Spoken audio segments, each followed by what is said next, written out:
Sri Sai Satcharitra, The Wonderful Life and Teachings of Shirdi Sai Baba, a modern rendering. Chapter 9. At the end of the last chapter, it was mentioned that the devotees who obeyed Baba's order at the time of his taking leave fared well, while those who disobeyed them suffered many a mishap. This statement will be amplified and illustrated with a few striking examples in this chapter.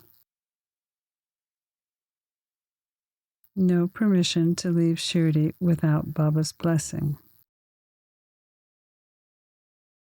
One special peculiarity of a pilgrimage to Shirdi was that no one could leave Shirdi without Baba's permission. If he did, he invited untold sufferings. But if anyone was asked to leave Shirdi, he could stay there no longer. Baba gave certain suggestions or hints when devotees went to bid goodbye and take leave. These suggestions had to be followed. If they were not followed, accidents were sure to befall those who acted contrary to Baba's direction. A few instances are given here. Tatya ignores Baba's advice. Once Tatya was going by Tanga to the Kopragan Bazaar. He came in haste to the masjid, pranamed to Baba, and said that he was going to the Kopragan Bazaar.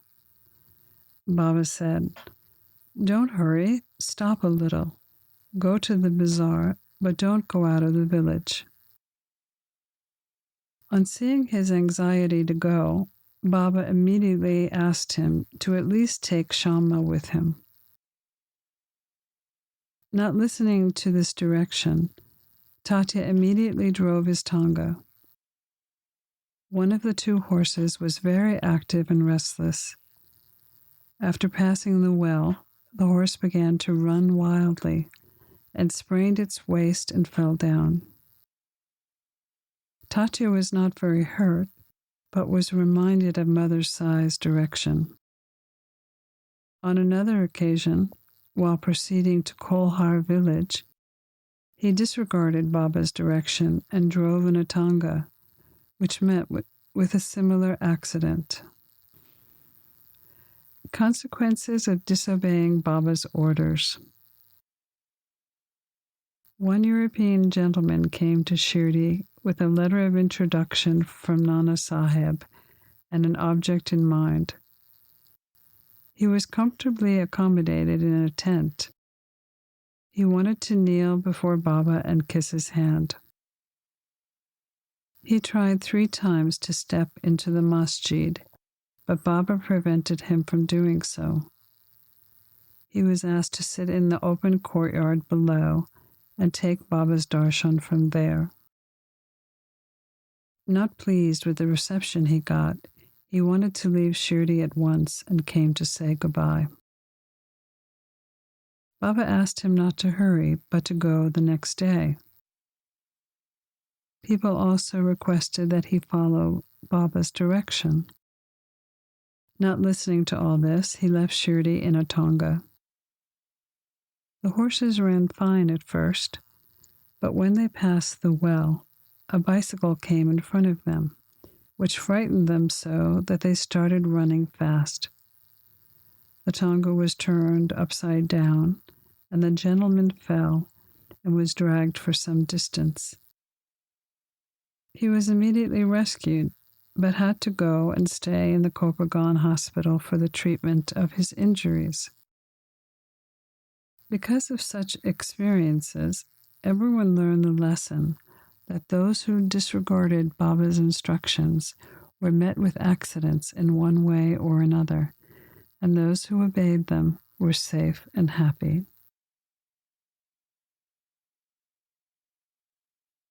Why Baba begged. Now to return to the question of begging, mendicancy. A question may arise in the minds of some that if Baba was such a great person, God, in fact, why should he have to use a begging bowl his whole life? This question may be considered from two standpoints. First, we must ask, who are the people who have the right to live by the begging bowl?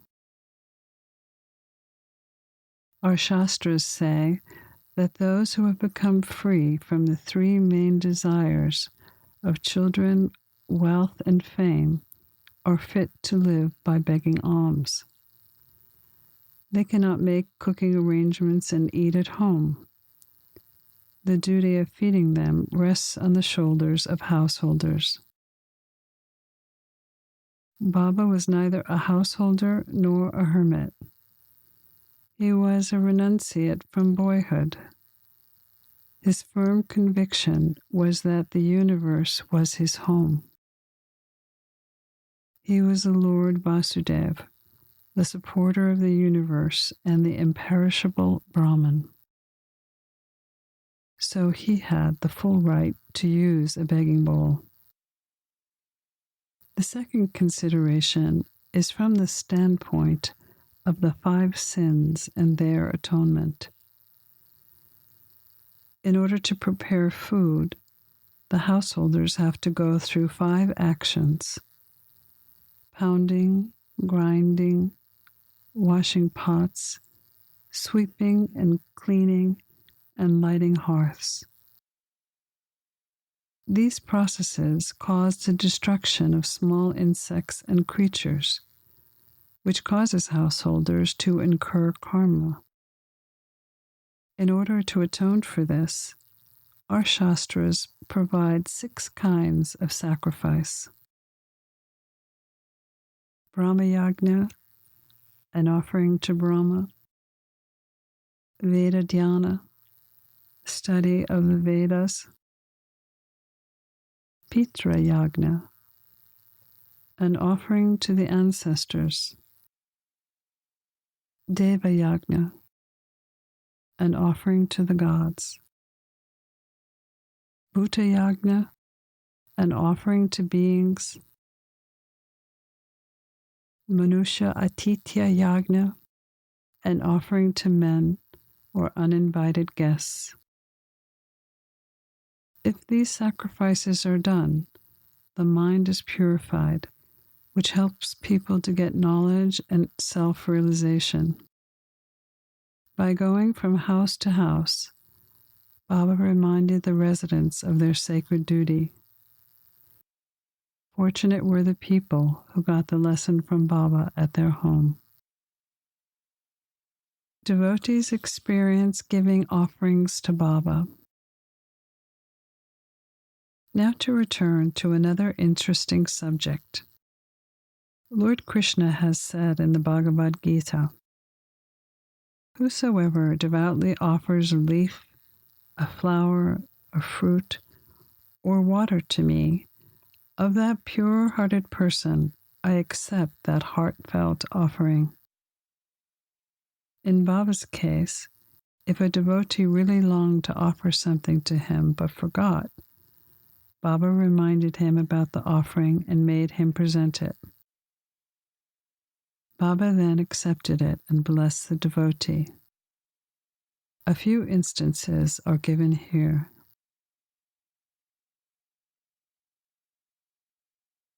The Tarkad family experience. Baba Saheb Tarkad was a staunch devotee of Sai Baba. His wife and son loved Baba equally, even more so perhaps. He suggested that his wife and son go and spend the son's vacation in Shirdi. But the son was unwilling to go and leave his home in Bandra, as he thought that the worship of Sai Baba's portrait in his home would not be properly attended to. Although it was not his father's predilection to worship Baba's picture, he promised to do so exactly as the son was doing. So mother and son left for Shirdi one Friday night. The next day, Mr. Tarkad got up early, took his bath, and before proceeding with the puja, prostrated himself before the shrine and said, "Baba, I am going to perform this puja exactly as my son has been doing, but please don't let it be a mere drill." After he performed the puja, he offered a few pieces of sugar as naivedya, an offering, which was then distributed at lunchtime. That evening and again on Sunday, everything went well. The following Monday also went well. Mr. Tarkad, who had never performed puja like this in all his life, felt great confidence in himself that everything was going quite satisfactorily according to the promise he gave to his son. On Tuesday, he performed the morning puja as usual and left for work. When he came home at lunchtime, he found that sugar prasad was not distributed with the meal. He asked the cook, who told him that no offering was made that morning, and that he had completely forgotten to perform that part of the puja. After hearing this, Mr. Tarkad left his seat and prostrated himself before the shrine. He expressed his regret and at the same time chided Baba about the lack of guidance to do exactly what his son had done. Then he wrote a letter to his son, stating the facts, and requested him to lay it before Baba's feet and ask his pardon for his neglect. This happened in Bandra at Tuesday noon. At about the same time, when the noon arti was just about to commence in Shirdi, Baba said to Mrs. Tarkad, "Mother, I have been to your house in Bandra looking for something to eat. I found the door locked. Somehow I entered inside and I found, to my regret, that Mr. Tarkad had left nothing for me to eat. So I returned from there without eating anything." She did not understand, but the son understood that there was something wrong with the puja in his home and asked Baba's permission to go home. Baba refused, but allowed him to perform the puja there. The son then wrote a letter to his father, stating all that had taken place in Shirdi, and implored his father not to neglect the puja at home. Both these letters crossed each other and were delivered to their respective parties the next day. Is this not astonishing? Baba is all-knowing. All creatures are one with me. I am roaming in their forms. He who sees me in all creatures is my beloved.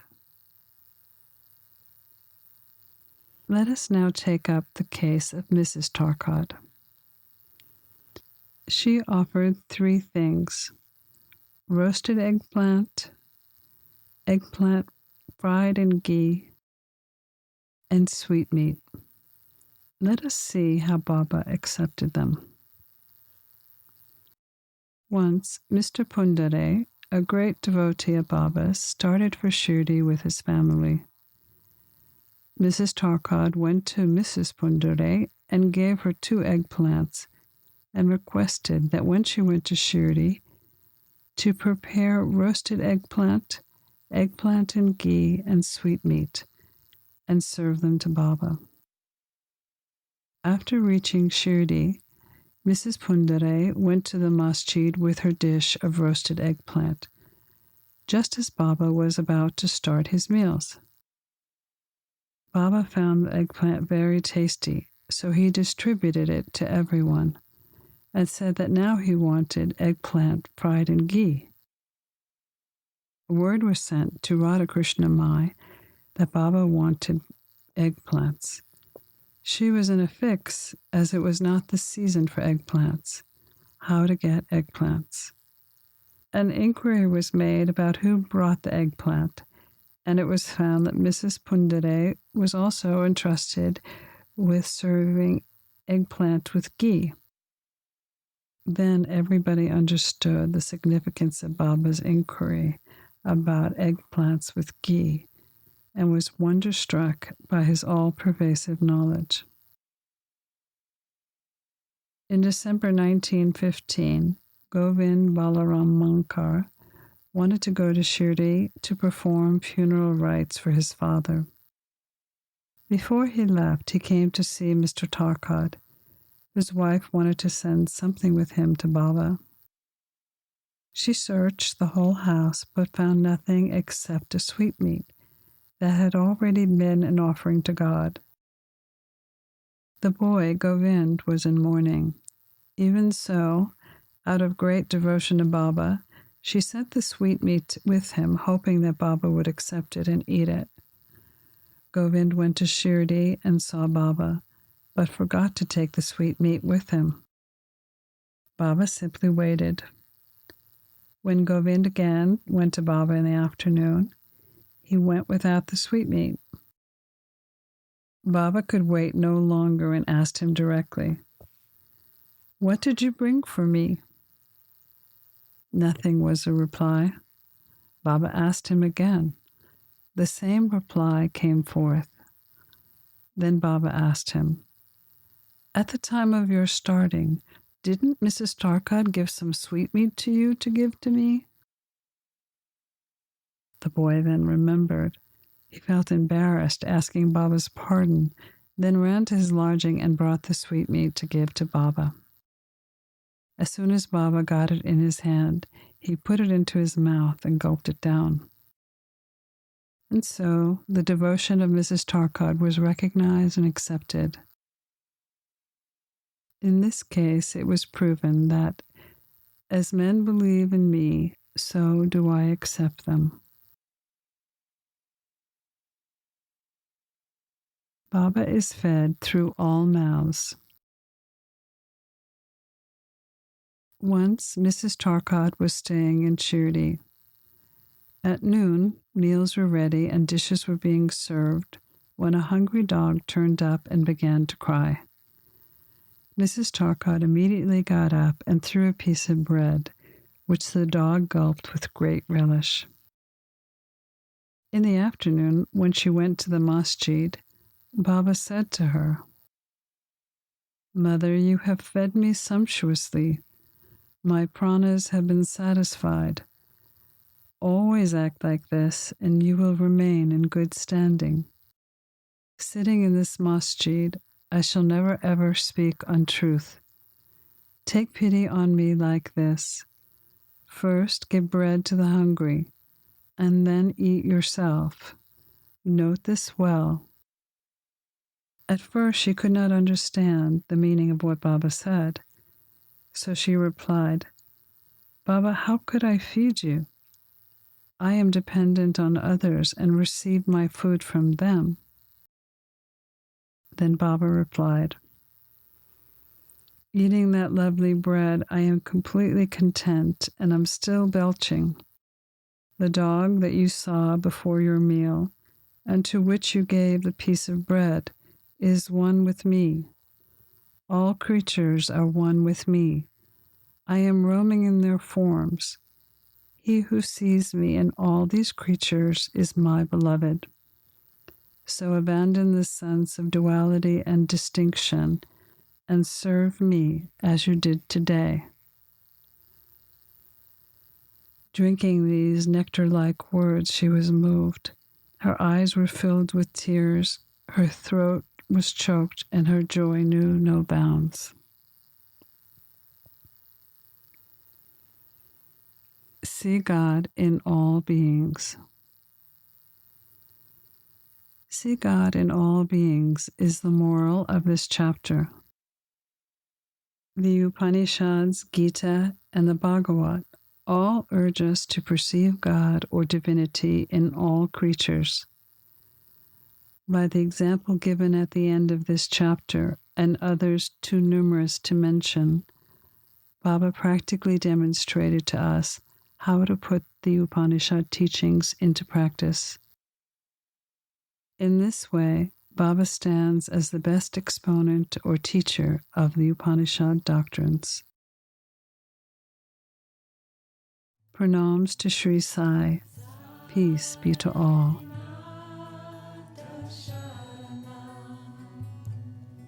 You've been listening to a modern rendering of Hemadpant's The Sri Sai Satcharitra, The Wonderful Life and Teachings of Shirdi Sai Baba, edited and narrated by Monika Penukonda. For more content like this online, please go to divinelineage.org, SaiFamily.org, and peacefires.org. To learn more about Monika, please go to monikapenukonda.org.